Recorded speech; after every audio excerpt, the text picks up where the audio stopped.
بسم اللہ الرحمن الرحیم۔ السلام علیکم۔ اسلامی تاریخ کی بہت بڑی شخصیت، بہت بڑی پرسنالٹی جناب سیدنا ابوبکر صدیق رضی اللہ تعالیٰ عنہ ہیں۔ آپ کا یوم وفات 22 جمادی الثانی ہے۔ اسی خاص دن کی مناسبت سے چند باتیں سیرت کے واقعات، آپ کے فضائل آپ کی خدمت میں پیش کروں گا۔ نبی پاک صلی اللہ علیہ وسلم سے جو آپ کا مثالی رشتہ تھا، جس رشتے نے آپ کا مقام و مرتبہ دیگر تمام اصحاب سے بلند و بالا کر دیا، آپ کو بقیہ تمام اصحاب سے پرومیننٹ کر دیا، وہ چند باتیں آپ کی خدمت میں پیش کروں گا۔ بعد میں ہم دیکھیں گے کہ اللہ کے رسول صلی اللہ علیہ وسلم کے اس دنیا سے جانے کے بعد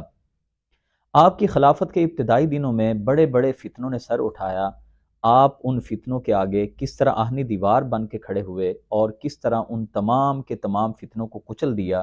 اور اس امت کی کشتی کو آپ نے اس طرح مضبوطی سے ایک جگہ پہ تھام کے رکھا کہ جو اللہ کے رسول اس دنیا میں ایک مشن چھوڑ کے گئے تھے، وہ سلامتی کے ساتھ آگے بڑھتا رہا۔ حضرت ابوبکر صدیق رضی اللہ تعالیٰ عنہ عمر میں اللہ کے رسول صلی اللہ علیہ وسلم سے قریب 2.25 سال چھوٹے تھے۔ حضور علیہ السلام سے آپ کا ایک مثالی تعلق تھا نبوت سے پہلے بھی۔ اللہ کے رسول کے بہترین دوستوں میں سے ابوبکر صدیق تھے۔ جب آپ اللہ کے رسول بنائے گئے تو پہلے مردوں میں سے جو ایمان لانے والے تھے وہ ابوبکر صدیق تھے۔ حضور اکرم علیہ السلام فرمایا کرتے تھے کہ میں نے جس پر بھی ایمان کا میسج پیش کیا، میں نے جس کو بھی ایمان کی دعوت دی، انہوں نے غور و فکر کے لیے وقت مانگا، سوچ و بچار کیا، سوائے ابوبکر کے۔ ابوبکر صدیق رضی اللہ تعالیٰ عنہ اسلام قبول کرنے کے بعد جانی اور مالی طور پہ آپ نے بے پناہ قربانیاں دی ہیں۔ حضرت ابوبکر صدیق نے 7 غلام خواتین کو، لونڈیوں کو آزاد کرایا، 12 جو غلام مرد تھے ان کو آزادی دلائی، اور نبی پاک صلی اللہ علیہ وسلم کی ایک آواز پہ، ایک ندا پہ لبیک کہتے ہوئے آپ کے دائیں بائیں ہمیشہ نظر آتے تھے۔ مسلمانوں نے جب ہجرت حبشہ کی، ابو بکر صدیق رضی اللہ تعالیٰ عنہ بھی ہجرت حبشہ کے ارادے سے نکلے، مگر بعد میں ایک عرب میں سے ایک بڑا آدمی جس نے آپ کو پناہ دی اور آپ واپس تشریف لے آتے ہیں۔ اللہ کے رسول صلی اللہ علیہ وسلم نے آپ کو اس قدر فضائل عطا کیے۔ عشرہ مبشرہ میں سے ایک ہیں وہ 10 اصحاب جن کو آپ نے جنتی ہونے کی بشارت دی تھی۔ اگرچہ تمام اصحاب جو تھے وہ جنتی ہیں، لیکن ان 10 کا آپ نے نام لے کے کہا کہ یہ جنتی ہیں۔ بالترتیب ان میں ابو بکر صدیق پہلے نمبر پہ آتے ہیں۔ غار ثور میں 3 دن رسول رحمت صلی اللہ علیہ وسلم کے ساتھ رہے۔ اس سفر میں، اس موقع پہ، یہ وہ واحد انفرادیت ہے جو کسی اور صحابی کے حصے میں نہیں آئی، کوئی اور تیسرا نہیں تھا ساتھ میں۔ اور یہ وہ موقع ہے جس کے بارے میں اللہ رب العزت نے کلام پاک میں بیان کر دیا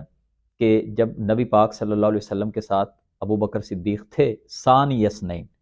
تو 2 میں سے دوسرے۔ دوسری بات اللہ تعالیٰ نے کہی، اذ یقول لصاحبہ، تو صاحب اور ساتھی کے لیے اللہ نے جو لفظ استعمال کیا ہے کسی ایک کے لیے، وہ اکیلے ابو بکر صدیق ہیں۔ تیسری بات کہی، لا تحزن ان اللہ معنا، غم نہ کھائیے، اللہ ہمارے ساتھ ہے۔ اللہ کی معیت ہر بندے کے ساتھ ہوتی ہے، ہر بندہ مومن کے ساتھ ہوتی ہے، لیکن اللہ کی خاص معیت وہ اپنے نبیوں پیغمبروں کے ساتھ ہوتی تھی۔ تو نبی رحمت صلی اللہ علیہ وسلم نے فرمایا کہ اللہ کی معیت جو میرے ساتھ ہے، آپ بھی اس معیت میں شامل ہیں۔ یہ وہ خاص فضیلت ہے جو اکیلے ابو بکر صدیق کے حصے میں آئی۔ حضرت ابو بکر صدیق رضی اللہ تعالیٰ عنہ یہ ہجرت کا سفر کر کے جب مدینہ میں پہنچتے ہیں تو جو مدینہ میں مسجد نبوی جہاں پہ تعمیر کی گئی، وہ حضرت ابو بکر صدیق کے مال سے وہ جگہ خریدی گئی۔ اللہ کے رسول صلی اللہ علیہ وسلم پر مالی طور پہ بے پناہ قربانیاں دیں۔ غزوہ تبوک کے موقع پہ جب نبی رحمت صلی اللہ علیہ وسلم نے پوچھا تھا، ابو بکر گھر میں کیا چھوڑ کے آئے ہو؟ کہا، گھر میں اللہ اور اس کے رسول کا نام ہی چھوڑ کے آیا ہوں۔ اور اس قدر آپ نے اپنے مال کو قربان کیا کہ اللہ کے رسول فرمایا کرتے تھے، ما نفعنی مال قط، مجھے کسی کے مال نے اتنا فائدہ نہیں پہنچایا جتنے ابو بکر صدیق کے مال نے فائدہ پہنچایا ہے۔ سیدنا صدیق اکبر رضی اللہ تعالیٰ عنہ اللہ کے رسول صلی اللہ علیہ وسلم کے ساتھ تمام جنگوں میں شریک رہے، ہر مشورے میں شریک ہوتے تھے، اللہ کے رسول کے ہر اہم فیصلے میں حضور کے ساتھ ہوتے تھے۔ اللہ کے رسول صلی اللہ علیہ وسلم نے اپنی زندگی میں بہت ساری نمازیں پڑھانے کا شرف بھی جناب صدیق اکبر کو عطا کیا۔ کچھ صحابہ میں، کچھ ان کی فیملیوں میں تکرار کا معاملہ تھا۔ صحیح بخاری شریف کی روایت ہے اللہ کے رسول صلی اللہ علیہ وسلم نے ظہر کی نماز پڑھائی اور آپ ان کے محلے میں ان کی صلح کرانے چلے گئے۔ آپ نے ابوبکر صدیق کے بارے میں بلال حبشی سے کہہ دیا، بلال رضی اللہ تعالیٰ عنہ سے کہا کہ اے بلال، میں جا رہا ہوں، اگر میں لیٹ ہو جاؤں تو ابو بکر سے کہنا کہ وہ امامت کرا دیں گے۔ یعنی ایک تو امامت آپ نے اللہ کے رسول کی علالت کے ایام میں کروائی، لیکن یہ جو امامت ہے، اللہ کے رسول صلی اللہ علیہ وسلم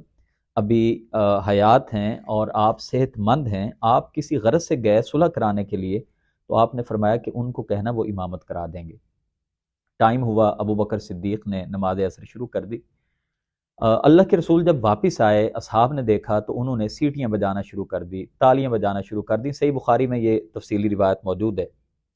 ابو بکر صدیق سمجھ گئے کہ اللہ کے رسول پیچھے آ گئے ہیں، آپ پیچھے ہٹے اور نبی پاک صلی اللہ علیہ وسلم نے امامت کرائی۔ یہ ایک واقعہ تو اللہ کے رسول نے جو اپنی زندگی میں ان کو آگے کیا، بالکل صحت کے ایام میں۔ دوسرا یہ ہوا کہ علالت کے دنوں میں اللہ کے رسول صلی اللہ علیہ وسلم نے اپنی ازواج سے کہا، مرو ابا بکر فلیصلی بالناس، ابو بکر کو حکم دو کہ وہ لوگوں کی امامت کرائیں۔ لمبا واقعہ ہے۔ ازواج نے کہا کہ اللہ کے رسول، ابو بکر رقیق القلب ہیں، نرم دل ہیں، وہ آپ کی اس علالت کی وجہ سے اس مصلے پہ کھڑے ہونے کی سخت نہیں رکھتے، رو رو کے برا حال ان کا ہو جائے گا، نٹال ہو جائیں گے، آپ کسی اور کو کہہ دیں۔ آپ نے پھر دوبارہ حکم دیا، مرو ابا بکر فلیصلی بالناس۔ ابو بکر صدیق اسی حکم کی تعمیل کرتے ہوئے 3 دن مکمل اور 2 نمازیں، یعنی ایک عشاء کی پہلی نماز تھی اور دوسری جو اگلے دن کی تھی فجر کی نماز تھی، 3 دن مکمل اور 2 نمازیں اس کے علاوہ، یعنی ٹوٹل 17 نمازیں انہوں نے پڑھائیں اللہ کے نبی صلی اللہ علیہ وسلم کی زندگی میں۔ یہی وہ ایک اشارہ تھا کہ جو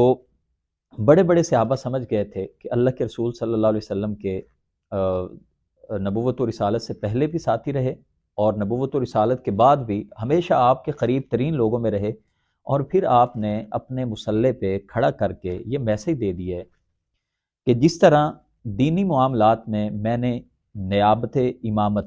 میں نے اپنا نائب امام ابو بکر کو بنایا ہے، اسی طرح دنیاوی معاملات میں بھی تم ان کی نیابت کو سمجھ لینا۔ یہ ایک بڑا اشارہ تھا۔ پھر ایک اور واقعہ آپ دیکھیے کہ جب حج فرض ہوا تو 9 ہجری میں ابو بکر صدیق کو امیر حج بنا کے آپ نے روانہ کیا۔ حضرت ابو بکر صدیق رضی اللہ تعالی عنہ، اللہ کے رسول صلی اللہ علیہ وسلم نے اپنی زندگی میں اس قدر اشارے دے دیے تھے کہ جس سے صحابہ کو آپ کی زندگی کے بعد آپ کو بطور خلیفہ چننے میں اس میں کوئی ایسا تردد نہیں ہوا۔ یہی وجہ ہے کسی صحابی نے اس طرح سے کوئی مزاحمتی بات نہیں کی یا کوئی ایسی بات نہیں کی کہ میں ابو بکر صدیق کو خلیفہ نہیں مانتا۔ ایک واقعہ جو اکثر حدیثوں میں موجود ہے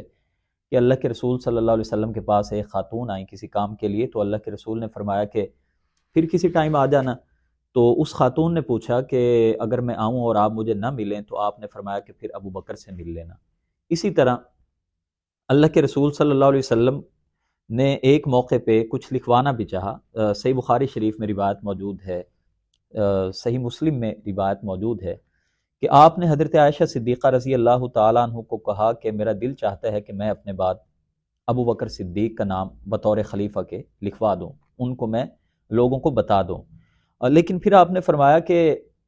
اللہ اور اہل ایمان وہ اس سرزمین پہ ابو بکر کے علاوہ کسی کو میرا نائب اور میرا خلیفہ وہ کیسے منتخب کریں گے۔ یہ تمام واقعات بتاتے ہیں، لوگ یہ بات کرتے ہیں کہ ابو بکر صدیق کی خلافت کے بارے میں اللہ کے رسول نے بتایا نہیں تھا، حالانکہ اس قدر واضح صریح نصوص ہیں، احادیث ہیں جو یہ واضح کرتی ہیں کہ اللہ کے نبی صلی اللہ علیہ وسلم نے صرف محض چھپے اشاروں میں نہیں، ہاں یہ آپ کہہ سکتے ہیں کہ آپ نے نومینیٹ نہیں کیا کہ آپ نے یہ حکم دیا ہو کہ میرے بعد خلیفہ ابو بکر ہوں گے، یہ آپ نے نہیں کہا، تاہم حدیثیں موجود ہیں کہ آپ نے فرمایا کہ اللہ بھی اور اہل ایمان بھی میرے بعد کسی کو خلیفہ وہ اپنے لیے نہیں چنیں گے۔ یہ کتنی بڑی روایتیں اور صحیح بخاری کی روایتیں، اس میں کوئی بندہ انگلی بھی نہیں اٹھا سکتا۔ تو حضرت ابو بکر صدیق رضی اللہ تعالیٰ عنہ وہ مسلمانوں کے خلیفہ بن جاتے ہیں، اور وجہ اس کی یہی تھی کہ اللہ کے رسول صلی اللہ علیہ وسلم کے جو آپ کے ساتھ تعلقات تھے، جتنی اسلام کی معرفت پہچان ابو بکر صدیق کو تھی، جو عمر کے حساب سے دیگر تمام صحابہ سے یہ سینئر تھے، وہ آپ کا ثانی اور کوئی نہیں تھا۔ ابو بکر صدیق رضی اللہ تعالیٰ عنہ جب خلیفہ بن جاتے ہیں، بڑے بڑے فتنوں نے سر اٹھا لیا، ابو بکر صدیق رضی اللہ تعالیٰ عنہ نے کسی ایک فتنے کی بھی پرواہ نہیں کی، اور آپ کے بارے میں جو اللہ کے رسول نے فرمایا تھا نا، میری امت میں سب سے رحیم، ارحم امتی بی امتی ابی بکر، سب سے رحم دل ہیں، لیکن اس معاملے میں آپ دیکھیے کہ اس قدر سخت ثابت ہوئے، بڑے بڑے صحابہ ابو بکر صدیق کو سمجھا رہے ہیں کہ جناب آپ یہ پالیسی نہ اپنائیں، آپ یہ کام نہ کریں، آپ نے یہ جو آرڈر دے دیا ہے کرنے کا، جنگ کرنے کا، یہ آپ نہ بھی کام کریں، لیکن ابو بکر صدیق کہہ رہے ہیں میں یہ کر کے رہوں گا۔ گویا کہ لوگوں کے ساتھ تعلقات میں، معاملات میں جو نرم دل تھے، اللہ کے دین کو غالب کرنے کے لیے وہ کس قدر سخت ثابت ہوئے، واقعات ہمیں بتاتے ہیں۔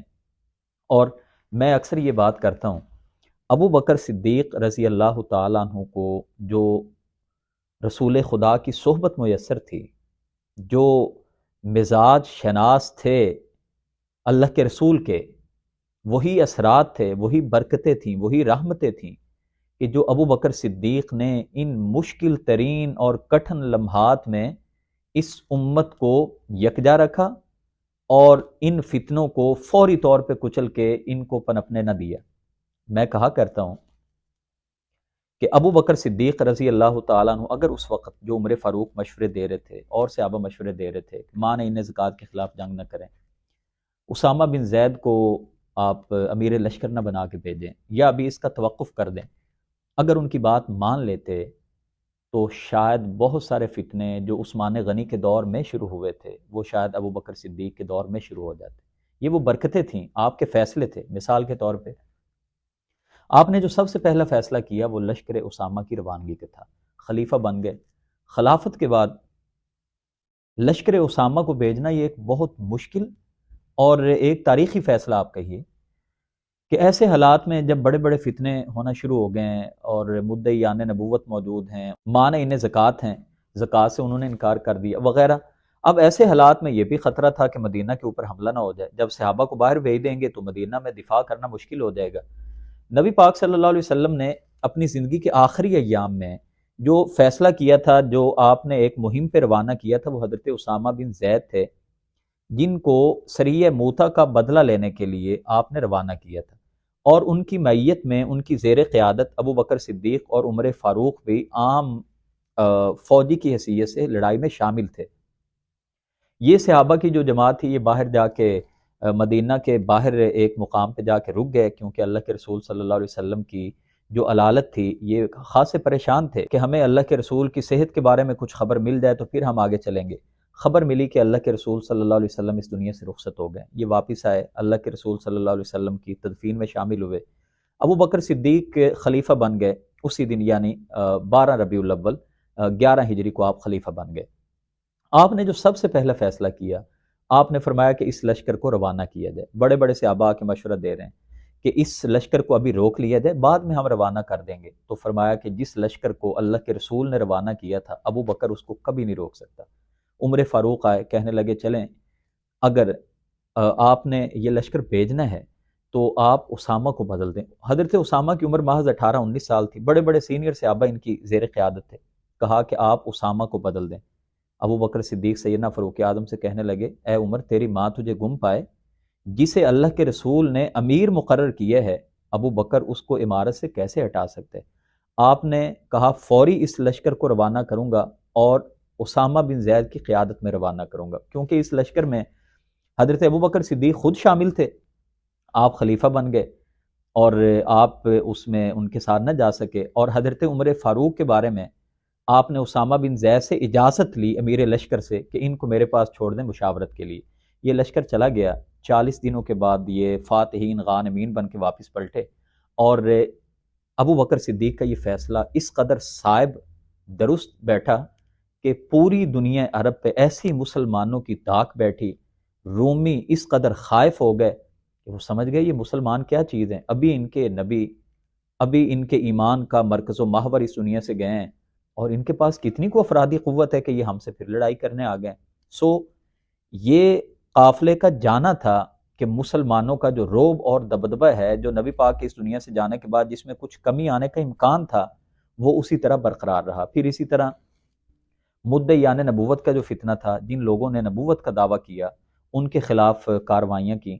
اور بڑے بڑے جو فتنے تھے ان کا خاتمہ کر دیا۔ مسیلمہ کذاب قتل ہو گیا، باقی جو تھے وہ یہاں سے فرار ہو گئے۔ جو مرتدین تھے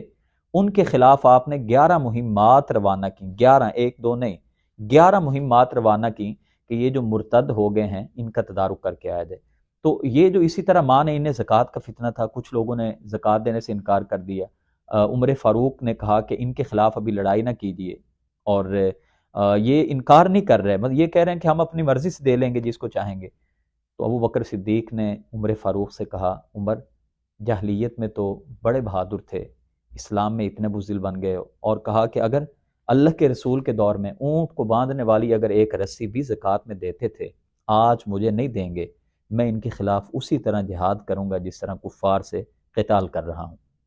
آپ کے یہ وہ اتنے سخت آپ کہیے کہ فیصلے تھے جنہوں نے نبی پاک صلی اللہ علیہ وسلم کی امت کو، آپ کے اصحاب کو متحد بھی رکھا، اور ان کی فتوحات کو آگے سے آگے یہ بڑھتے چلے گئے۔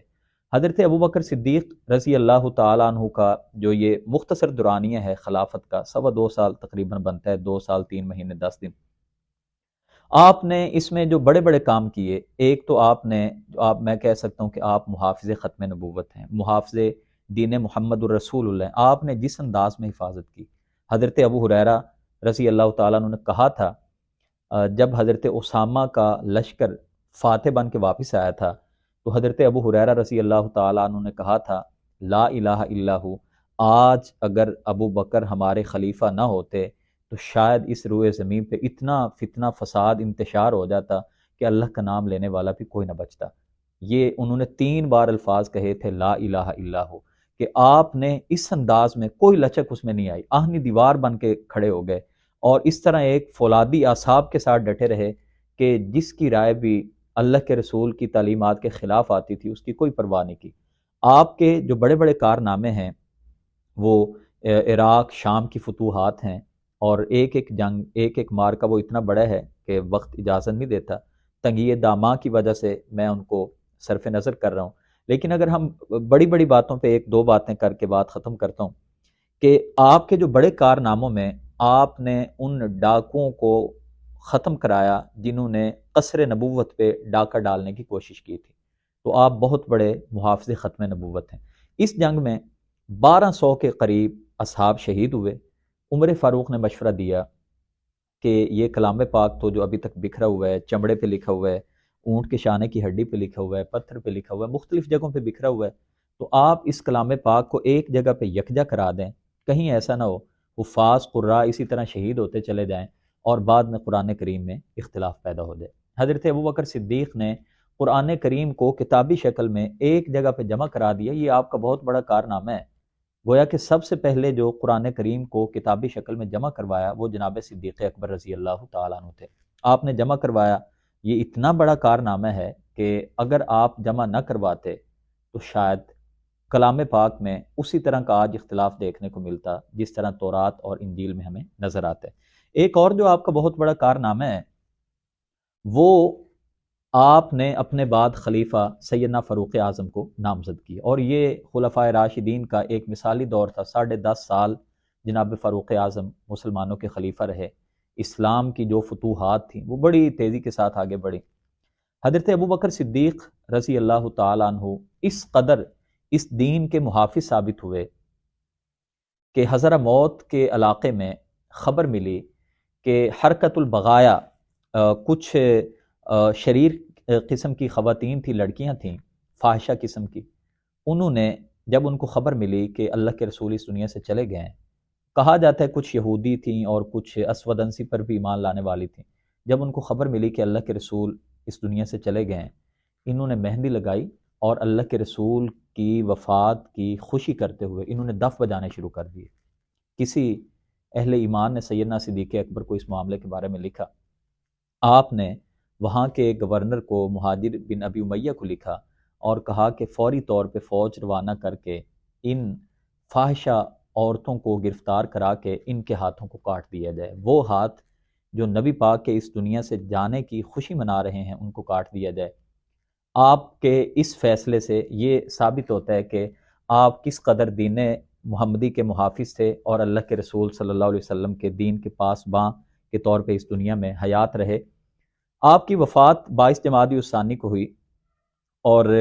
آپ کی وفات کی جو دو مختلف روایتیں ملتی ہیں،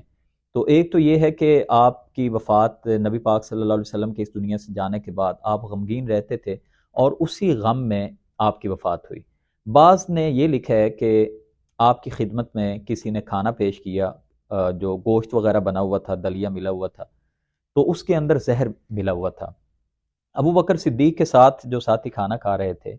تو ابھی کھانا شروع کیا، کچھ کھایا تھا کہ انہوں نے آپ کو روک دیا کہ اس کو مت کھائیے، اس کے اندر کوئی زہر ملا ہوا ہے، اور یہ ایسا زہر ہے کہ جس کا اثر کچھ مہینوں کے بعد ظاہر ہوگا، اور ہم دونوں جو ہیں وہ 1 سال تک جو ہے وہ ہم دونوں ہی فوت ہو جائیں گے۔ اور حسن اتفاق دیکھیے کہ ان کی بات درست ہوئی کہ اس واقعے کے تقریباً 1 سال کے بعد ابو بکر صدیق رضی اللہ تعالیٰ عنہ 63 سال کی عمر میں 22 جمادی الثانی 13 ہجری کو اللہ کے ہاں پہنچ جاتے ہیں۔ اللہ سے دعا ہے کہ اللہ تعالیٰ سیدنا صدیق اکبر کی قبر پہ کروڑوں رحمت نازل فرمائے، اور ہمیں سیدنا صدیق اکبر کی سیرت کو پڑھ کے اپنی زندگی میں لا کے ایک غیرت مند مسلمان بننے کی توفیق بخشے۔ السلام علیکم۔